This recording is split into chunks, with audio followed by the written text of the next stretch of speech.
आमंत्रित करना चाहेंगे मिस सुष्मिता देव, कांग्रेस एमपी और वकील, बहुत अच्छी वक्ता हैं, प्रवक्ता हैं। आप कृपया मंच पर आएं और अपने विचारों से, अभी अभी राजीव जी ने कहा कि आप कांग्रेस की फ्रंट लाइन लीडर हैं, और सुष्मिता जी के बारे में एक छोटी सी वीडियो क्लिप हम गुजारिश करेंगे कि चलाएं ताकि हम सब Miss Sushmita Dev, Member of Parliament, Lok Sabha. With a postgraduate degree in law under her belt from London, Sushmita Dev was expected to be arguing in the Supreme Court of India. She, however, chose the Parliament of India as the platform to present her views. Now, she is in the close group of the Congress Vice President, Rahul Gandhi. She is a member of the Lok Sabha from Silchar, Assam. She is a member of parliamentary standing committees on empowerment of women, science and technology, and environment and forests. She is a member of the Delhi Bar Council. She is known for raising important issues both inside and outside the parliament. स्वागत आपका मंच पर Sushmita ji, please come on the stage. और आपके साथ moderate करेंगे श्रवण शुक्ला जी, लखनऊ के independent पत्रकार, पिछले 25-30 साल से कार्य करते हुए टेलीविजन और प्रिंट मीडियम के लिए। बहुत बहुत स्वागत आपका। I would request Mr. Shravan Shukla to present a bouquet of flowers to Mrs. Dev.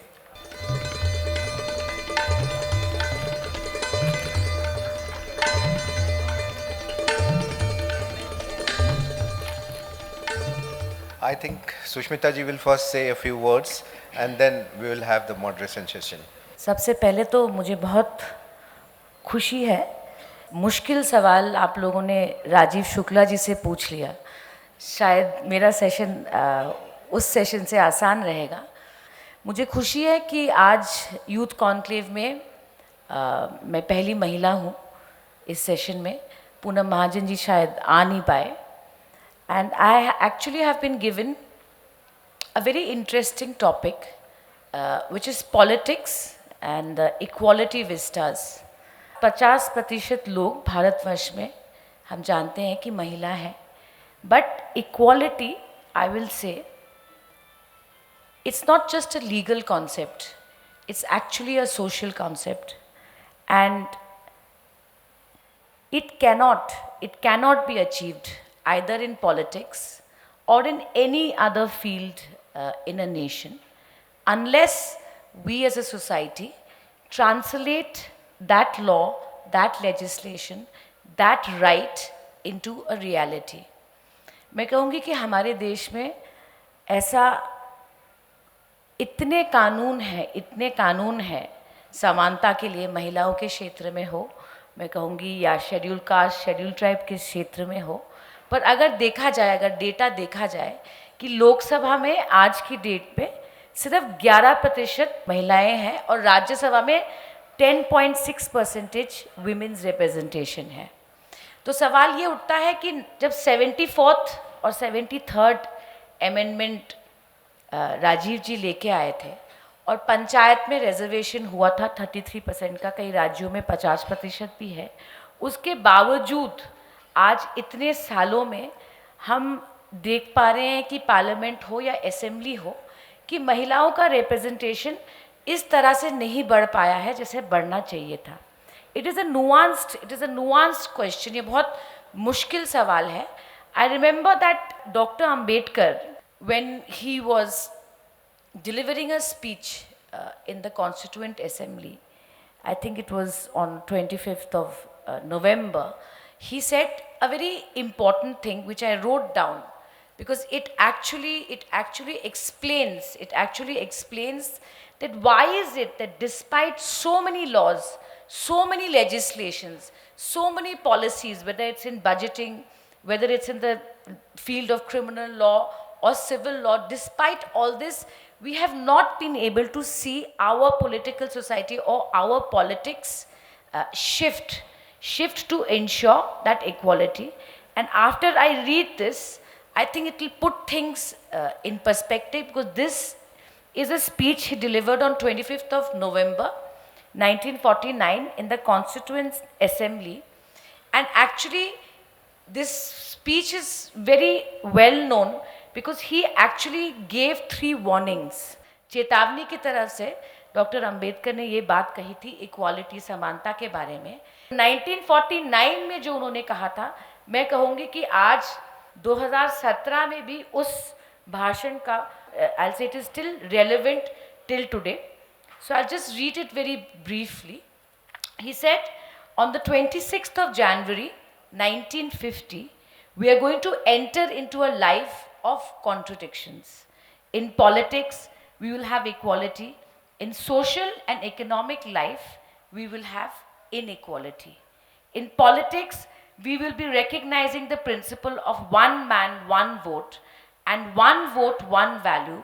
But in our social and economic life, we shall, by reason of our social and economic structure, continue to deny the principle of one man, one value. And that you will see that since our constitution became applicable with Article 14 and several other provisions in the constitution and so much of law, I feel that to achieve equality in the real sense in politics or in other walks of life still remains a challenge. Thank you.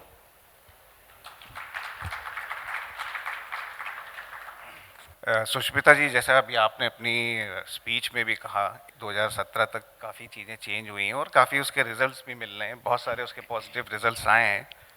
Do you think that ये जो gender bias या ये सारी जो चीज़ें चल रही हैं, it should start at home first?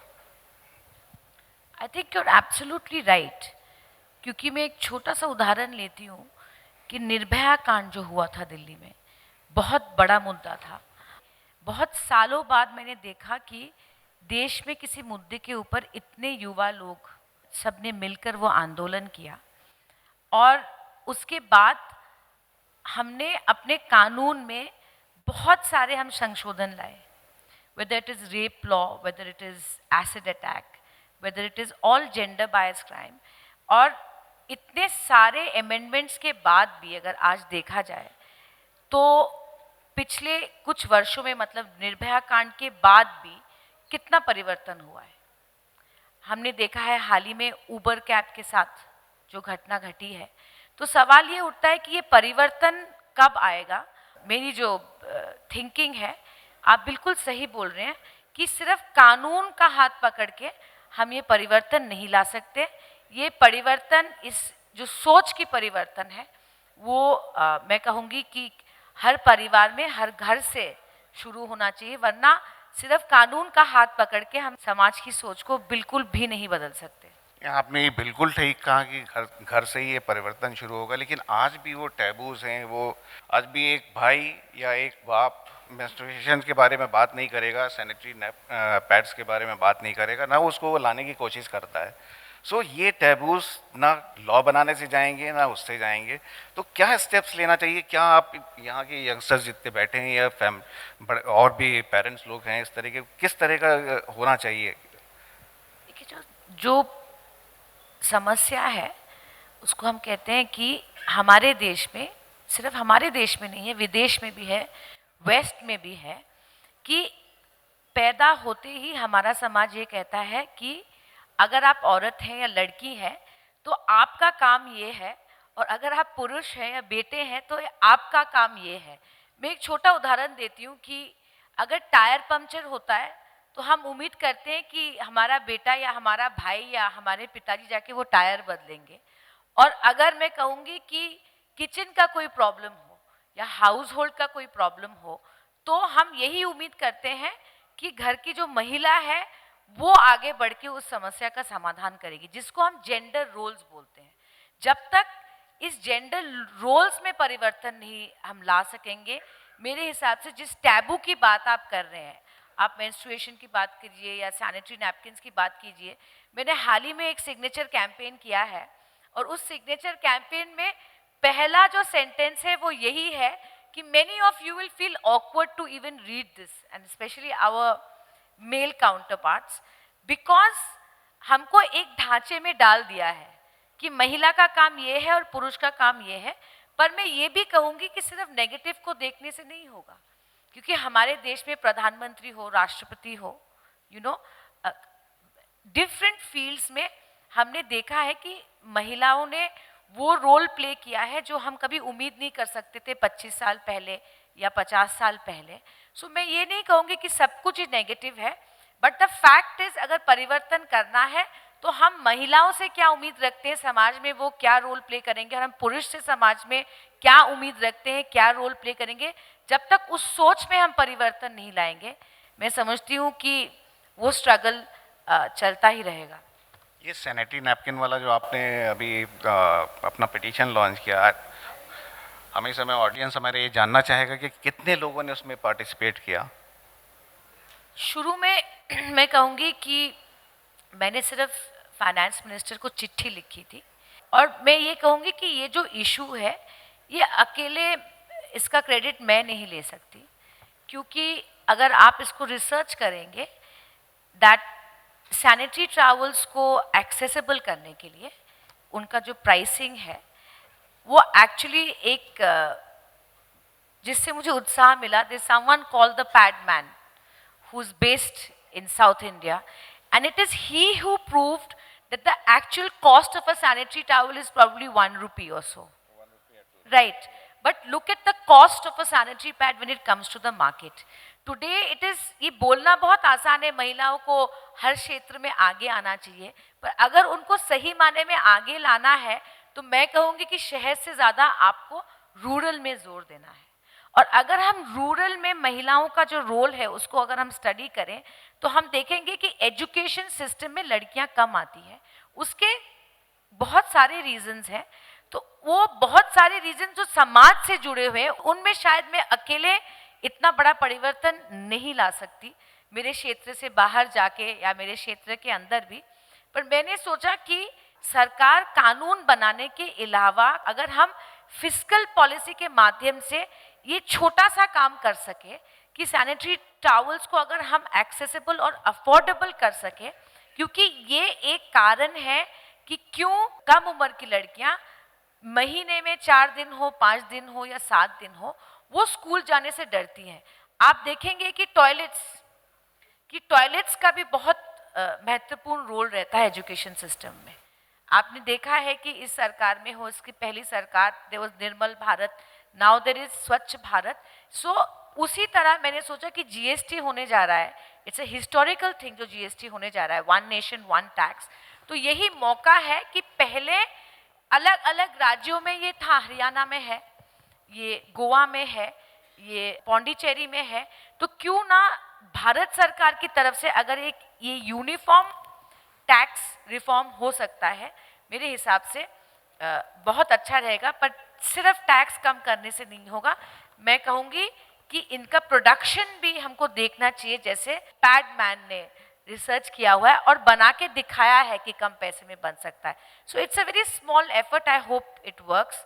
अब तक 2 लाख से ऊपर लोगों ने उसमें हस्ताक्षर किया है, तो मेरी कोशिश रहेगी कि अगले हफ्ते इसको लेकर हम अरुण जेटली जी के पास जाएंगे। और मैं ये भी कहूँगी कि अक्रॉस पार्टी लाइन, आज इस कॉन्फ्रेंस में वरुण जी आए थे, उन्होंने भी उसको प्रमोट किया, राहुल गांधी जी ने भी किया, सुप्रिया सुले जी ने किया है, जय पांडा जी ने किया है, डॉक्टर थरूर ने किया है। So across party lines I have got support for this.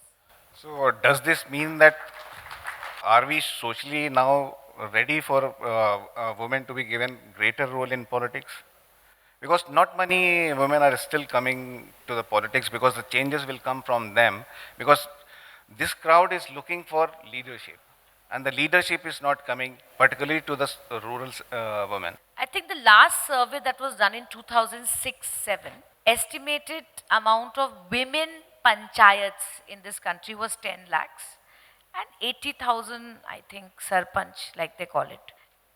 See, today if you ask Sushmita Dev that about women empowerment in the rural, I have to say that I am not a real representation of what women face in politics.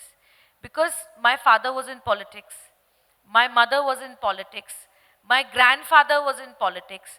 So for me to come into politics, पहला जो मौका मिलता है राजनीति में आने के लिए, अगर आपके परिवार में कोई राजनीति में है, तो मैं कहूँगी कि बहुत आसान हो जाता है। पर अगर असली जगह पे आप जाए, किसी भी गांव में किसी महिला को अगर मौका देने की बात है, तो मैं कहूंगी कि वहां Sushmita Dev is not the right case study. क्योंकि मैंने आज भी देखा है, मैं अपनी म्यूनिसिपैलिटी की चेयरपर्सन थी, कि जहां पे महिला वार्ड कमिश्नर्स या वार्ड काउंसिलर्स होते हैं, देखने में तो वो चुनाव जीत के आते हैं, पर अगर आप सरजमीन पे जाएंगे तो आप देखेंगे कि उनके जो पति हैं वो उस वार्ड को चलाते हैं। और जो डिसीजन मेकिंग है, अगर किसी महत्वपूर्ण मुद्दे पे मुझे उनकी सहमति चाहिए या कोई मुझे डिस्कशन करना हो, तो मैं कहूंगी कि उनको अलाउ नहीं किया जाता। उनके पति will be telling you, Singh madam हम आपसे बात करेंगे। जब तक उसमें परिवर्तन नहीं होगा, ये जो मैं आपको फिगर्स बोल रही हूँ, 10 लाख महिलाएं सरपंच है या जीपी प्रेसिडेंट्स है, या अगर हम बोले 11% एमपीज लोकसभा में महिला हैं, तो number is not equal to equality, but the quality of that equality is very important. तो आज अगर मैं सिर्फ सदन में आके बैठी हूँ और अगर मैं आसाम या उत्तर प्रदेश में अपने क्षेत्र में जाऊं और वहां मेरे पति चला रहे हैं, तो वो इक्वालिटी नहीं होगा, मैं बोलूंगी। तो ये डायनेस्टिक जो एक अप्रोच है पॉलिटिक्स में वुमेन को लेके, जैसा आपने अपना केस दिया, लुक एट द पंजाब, अभी आपने जो बताया यूपी में तो बहुत होता है ये, पंजाब का मिनिस्टर का भी आपने सुना ही होगा कि उनके हस्बैंड पूरा वो चला रहे हैं। तो ये जो डायनेस्टिक रूल है, and it is also in your party also unfortunately. So how it's going to put an end? Only then the new leadership will create, and people who are looking for the right kind of a leadership, जिसका अभी आपने विश्लेषण किया, तो कैसे होगा ये? It will not come through the legislation. सी मैं ये कहूँगी कि दिस होल जो आर्ग्यूमेंट है डायनेस्टिक पॉलिटिक्स के पक्ष में या विपक्ष में, डायनेस्टीज हर पार्टी में है। Whether you look at BJP, whether you look at Congress, whether you look at Samajwadi, there are always children of politicians who will come into politics. You can't stop that. कोई अपने आप में सक्षम नहीं है और आप उनको पॉलिटिक्स में ला रहे हैं, वो गलत है मैं कहूँगी। क्योंकि देखिए, जो देश का संविधान है उसमें किसी परिवार से राजनीति में आने में कोई डिस्क्वालिफिकेशन तो नहीं है। अगर आपका हक है तो मेरा भी हक है। मेरे पिताजी राजनीति में थे, ये मेरे लिए डिस्क्वालिफिकेशन नहीं हो सकता, पर मेरे पिताजी पॉलिटिक्स में थे, ये मेरे लिए क्वालिफिकेशन नहीं होना चाहिए। So what message will you give to the young crowd I will tell to come into the politics, because not many people are coming into the politics. The मैं same thing is happening. जितने भी यहाँ युवा लोग हैं, पहली बात तो मैं आपसे ये बोलना चाहती हूँ कि मीडिया का बहुत बड़ा रोल है। किस चीज़ में है कि वो हर मैक्सिमम पॉलिटिशियंस के बारे में जो नेगेटिव स्टोरीज होता है उसको वो लोग ज़्यादा हाईलाइट करते हैं कि इसने चोरी किया, वो स्कैम हो गया, तो यहाँ पर छेड़खानी हो गई, या उनके अगेंस्ट रेप का केस हो गया।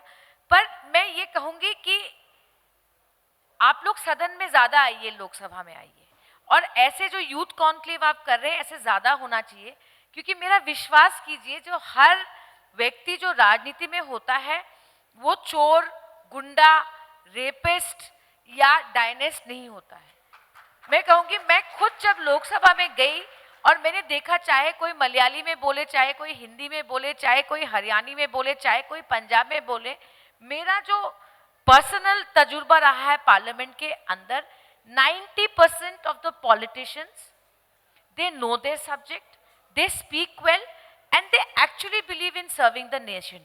पर 10 लोग जो है जिनका क्रिमिनल बैकग्राउंड है, जो रेपिस्ट है, जो डायनेस्ट है और जो अपने आप में सक्षम नहीं है, अगर मीडिया उसी को हाईलाइट करती रहेंगी, तो मैं कहूँगी, अगर मैं आज ऑडियंस में बैठी होती, मैं कहूँगी जे politics is the last resort of the gentleman.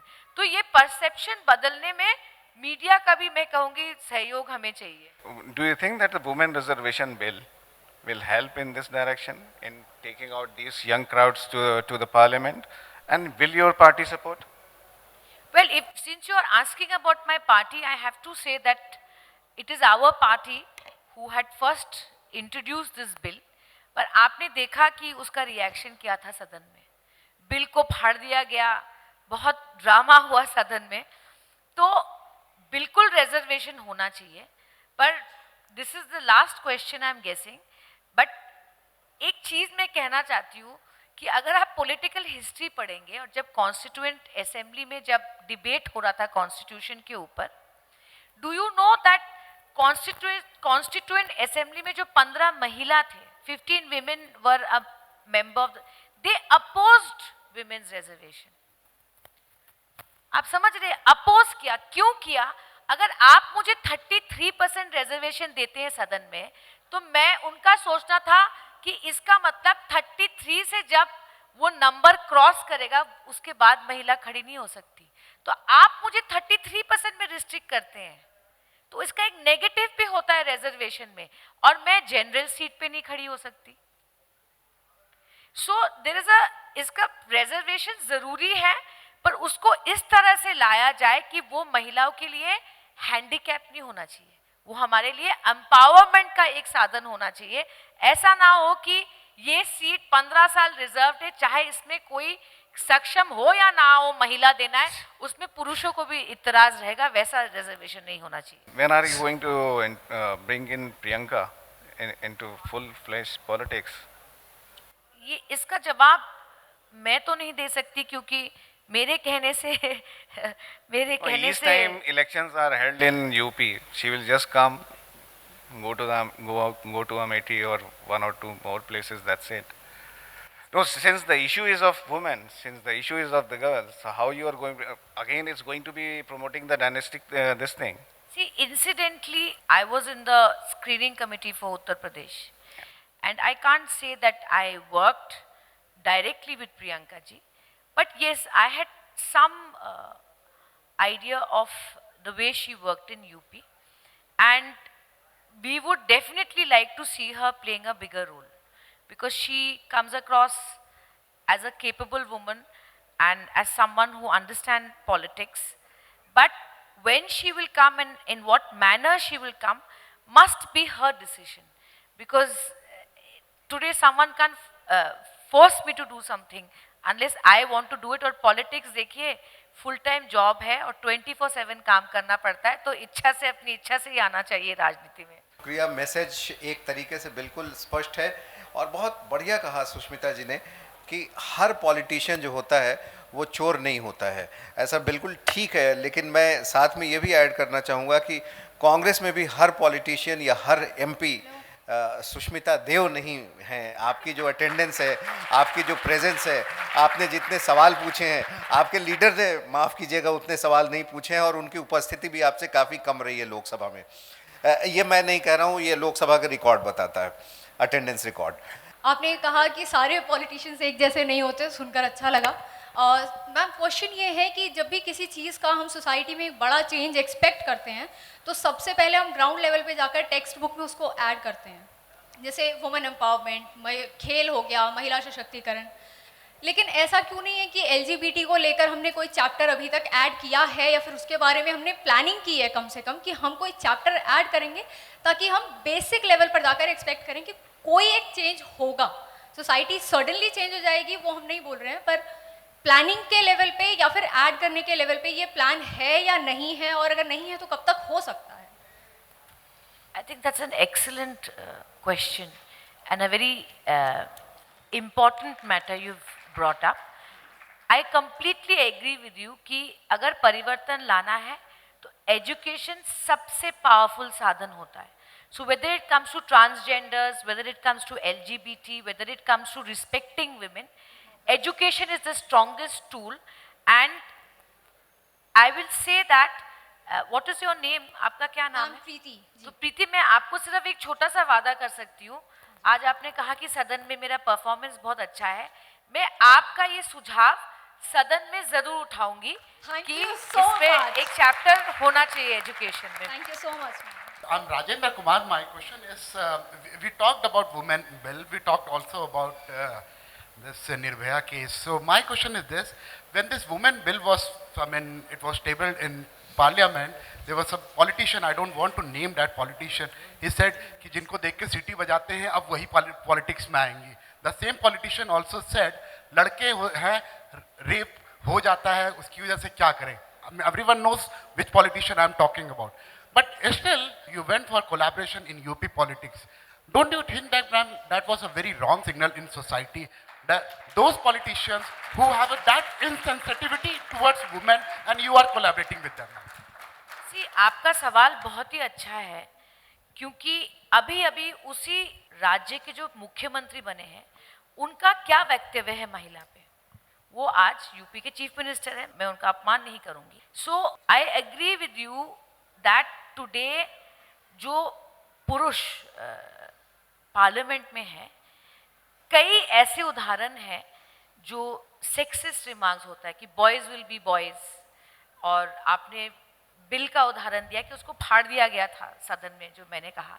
और मैं ये कहूँगी कि बुरा लगता है जब ये होता है, मैं अपनी बात कर रही हूँ.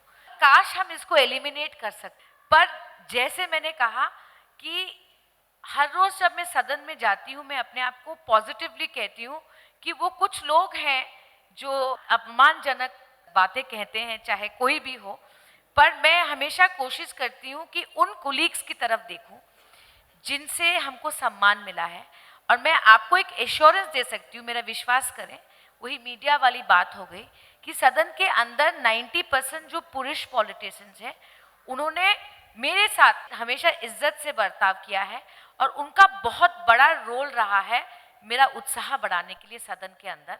और उसकी तरफ मैं देख के मैं कहूँगी कि राजनीति में आने की हिम्मत रखती हूँ, तो हमेशा आदमियों को गलत नज़र से नहीं देखना है, क्योंकि ऐसे बहुत उदाहरण हैं जहाँ उन्होंने आगे बढ़ के, एक महिला एमपी होने के नाते मैं कह सकती हूँ, उनकी मदद हमें मिली है, और उसकी तरफ मैं कहूँगी मैं ज़्यादा ध्यान दूंगी.